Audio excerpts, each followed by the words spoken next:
With the mandatory Ryzen 3000 series videos out of the way, today we're going to be focusing on a first generation Ryzen build because you can get this at some seriously low prices, and today I have a $600 gaming PC build guide.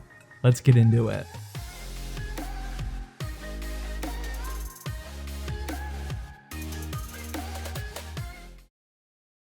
Hey, welcome to Zach's Tech Turf. Today we're going to be taking advantage of some seriously low priced first generation Ryzen CPUs with a $600 gaming PC build guide that's packing some serious value. And if you're new here and you want to see more PC building or benchmarking videos, then hit that subscribe button down below and also that notification bell. That way you never miss an episode. But before we get into it, let me quickly pay some bills. Today's video is brought to you by Squarespace. Squarespace is the #1 spot, at least in my opinion, to create a website if you're looking to boost your online presence. Squarespace is perfect for people like me, and chances are probably like you, because I have absolutely zero real website building experience, and Squarespace makes it super easy to do with their award-winning templates. If you're looking to create a website maybe for your PC flipping business, or maybe consolidate all of your social media links for you streamers to one spot, then I highly recommend using them as your all-in-one website building platform. I actually transferred my third-party domain to Squarespace, yet another awesome feature by the way that was super easy to do, because I wanted to take advantage of their templates that transform really well to mobile, their excellent customer service, and honestly, I just wanted to get a clean looking website up and running quickly. I'll show you guys my final website in an upcoming video, but if you want to take my word before that, then head on down to that first link in the description, squarespace.com/CTT, to score yourself a 14-day free trial and 10% off your next subscription. Alright, so just to lay out this video for you real quickly, first we're going to talk about the parts that are in this gaming PC and how much I paid for them and why it's an amazing time to be building a PC right now, and then of course we're going to benchmark it. To start, the deal that I'm obviously most excited about is this new CPU and motherboard combo that I got from Micro Center, and this here is the Ryzen 5 1600, and I got this entire combo from Micro Center brand new for $118. $118 is an absolute steal and a half considering how much value you're getting for this powerful of a CPU, and this is all made possible due to the newer Ryzen processors releasing a couple of weeks ago. I feel like we're already forgetting just how powerful these first generation Ryzen CPUs were, and these are some serious price to performance monsters, and it's only going to continue getting better. The motherboard that this combo came with is the Gigabyte B450M DS3H, which is a micro ATX size board, and it's not rocking too many extra features or great VRMs for overclocking, but it'll get the job done for this build. Moving on, we have the RAM, and this here is a 16GB Corsair Vengeance RGB Pro clocked at 3200 MHz that I actually found for $84 at Best Buy. Despite the new Ryzen launches, it's also a really good time to be building a PC right now because of how low these DDR4 prices are going. 16GB for $84 was absolutely unheard of last year, and now you can get a pretty decent kit with even some RGB thrown in there as well. Moving on, we get to the last major performance part, the graphics card obviously, and here I decided to go with an EVGA GTX 1660 6GB model, and honestly the main reason why I went with this one was because I already had this triple slot beast in my studio. If you're looking to copy this build, then you can go with any GTX 1660 for here, and if you can push your budget a little bit farther, then you can even get it up to a GTX 1660 Ti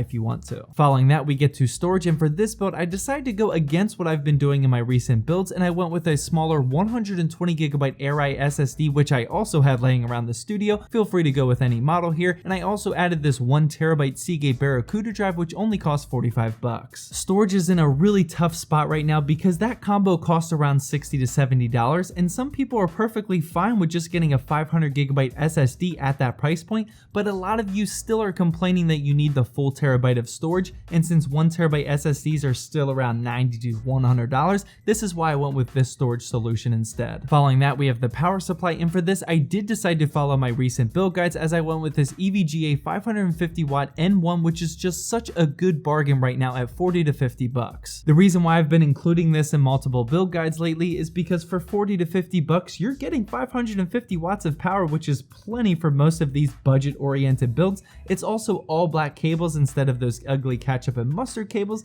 and finally it's super easy to find brand new off Amazon. And finally, the last part to wrap up this build guide is the case, and once again this was definitely influenced by what I already had down here in my studio, but I decided to go with this Deepcool Matrix 55, and shout out to Deepcool for sending this one over. I've used the Matrix 55 before, and this one actually includes the 3 RGB fans up front. I really wish there was a fan included included for some rear exhaust, but that's not that big of a deal, and this is a pretty solid case for the money. I really like the all black interior with the massive tempered glass side panel, and overall it's just a super clean and minimal looking case at a good price point. So there you have it, that's what the parts list is looking like, and as you can already see just by looking at this, you're getting some pretty serious price to performance here at right around $600, especially for a brand new system. This build would not have been possible, at least at this price point, without the falling price of the older Ryzen chips, but if you're one of those type of people, kind of like me, that needs to have the latest and greatest, then you can certainly swap out the Ryzen 5 1600 for one of the new Ryzen chips, and it would still be a really good build. With that out of the way, it's now time to benchmark this thing, and for today's video, I'll be benchmarking every game in 1080p and shooting for 60 FPS for most games, but a little bit higher for the esport titles. Speaking of these esport titles, I decided to go back to benchmarking these with pro settings. Just so you know, pro settings is pretty much just medium-ish textures, very far view distance, and pretty much everything at low, but I'll have links down in the description talking about what specific settings that I use for each of these games. The first game up was Fortnite, and in 1080p in pro settings with a locked FPS of 144 because my new benchmarking monitor, which I just reviewed, is 144 Hz. Here I got a very solid FPS average of 143. After that, I tested Apex Legends, and in 1080p in pro settings I got an average of 132, and wow, this was absolutely silky smooth, and I actually managed to get a kill during my benchmarking run, which is a nice change of pace. Next up was PlayerUnknown's Battlegrounds, and in 1080p in pro settings once again I averaged a very smooth 131 frames per second. Keep in mind that if your monitor is only 60 Hz, then you could definitely crank these titles up to higher settings or even 1440p if you wanted to. Following that was Counter-Strike Global Offensive, and in 1080p and medium settings with FXAA turned on, I got a stupid high FPS average of 234. To wrap up our easy to run titles, I used the Rainbow Six built-in benchmarking tool, and in 1080p in ultra settings I got an average FPS of 161. Yeah, you could definitely crank this one up to 1440p just like the previous games as well. Getting into the tougher to run games where I was only aiming for around 60 FPS, I fired up Monster Hunter World, and in 1080p in high settings I averaged 77 frames per second. After that, I used the very demanding Far Cry New Dawn built-in benchmarking tool, and in 1080p in ultra settings, I can't believe this, but I actually got an FPS average of 63. I actually initially ran this benchmark on high and got 77, and definitely didn't expect the results to be that great, so I just had to crank this title up to ultra, which you usually don't see on my channel. And finally, to wrap up the benchmarks, we have the much dreaded and super hard to run Assassin's Creed Odyssey built-in benchmarking tool, and in 1080p and high settings I got an average FPS of 55. Before wrapping up this video, I did want to quickly mention thermals inside this case, and with the stock AMD cooler and when gaming, the CPU only ever got to around 42 degrees Celsius, but keep in mind I did not overclock it for this video, and for the GPU I saw it get up to 63 degrees, but it was averaging around 60. Well, that wraps up my brand new $600 gaming PC build guide. As always, drop a comment down below about what you think of this build or what you would personally do to change it.